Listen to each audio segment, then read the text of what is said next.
Pour une république, pour une démocratie, un état de droit, quand une affaire est devant la justice, il ne faut pas, par des commentaires, chercher à influencer le juge, chercher à influencer la justice. C'est pour ça que je me refuse à faire de commentaires sur l'aspect judiciaire de cette affaire, mais sur l'aspect politique.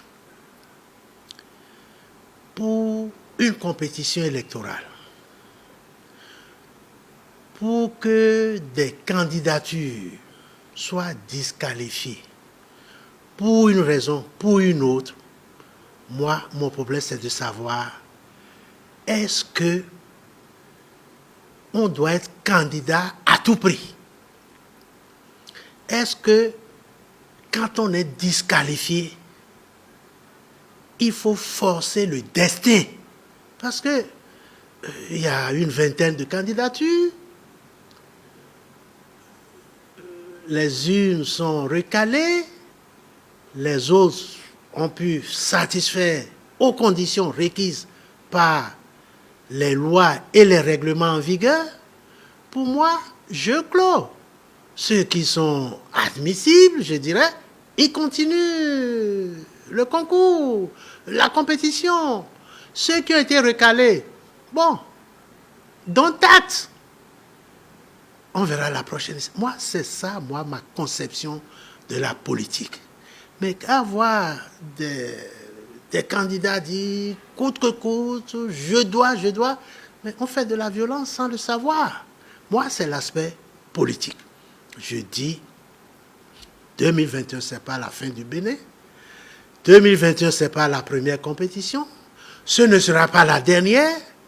Je passe l'étape de candidature, je continue. Je ne passe pas l'étape de candidature, les choses s'arrêtent, je me prépare pour la prochaine fois.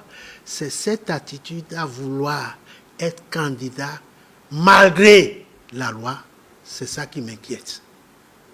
Et c'est ça qui explique peut-être certaines choses. Moi, à cette étape-là, quand les gens qui ne sont pas sur talon, c'est leur droit, nous sommes en démocratie, c'est la contradiction.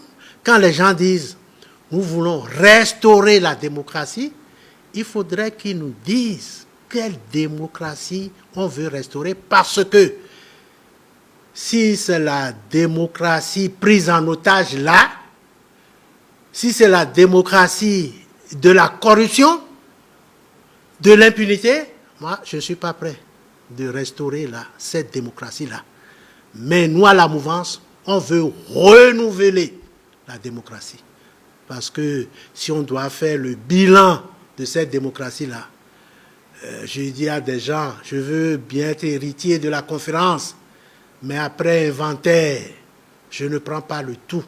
Parce qu'il y a eu des ratés, il y a eu des boulets. N'eût été la sagesse du peuple béninois, depuis 20-30 ans, il y aurait déjà du grabuge dans ce pays. Seule la sagesse, la compréhension des élites, ça a permis de passer toutes les difficultés de tous ordres qu'on a eues, mais qu'on occulte, on fait de ne pas les connaître, et parce que de l'extérieur, on voit que tout se passe bien au Bénin, alors que ce n'est qu'une apparence, hein, une illusion. De dehors, il y a alternance tous les 5 ans, mais du dedans, ceux qui vivent savent de quoi il s'agit. Donc, cette illusion-là, démocratique, il ne faut pas qu'on nous berne avec ça pour dire qu'on veut restaurer, qu'on veut restaurer à tout prix. Ça, c'est ça qui n'est pas bien. C'est cet aspect des choses que je réfute. On ne peut pas restaurer à tout prix. On restaure dans le cadre de la loi, de la légalité. On veut être président, on se présente, on va aux compétitions, on gagne, on est président. On va, on ne gagne pas, on attend son tour, on attend l'année où on est prêt et on fait. C'est ça la démocratie. Il n'y a pas autre chose. Si on fait autre chose, on n'est plus démocrate.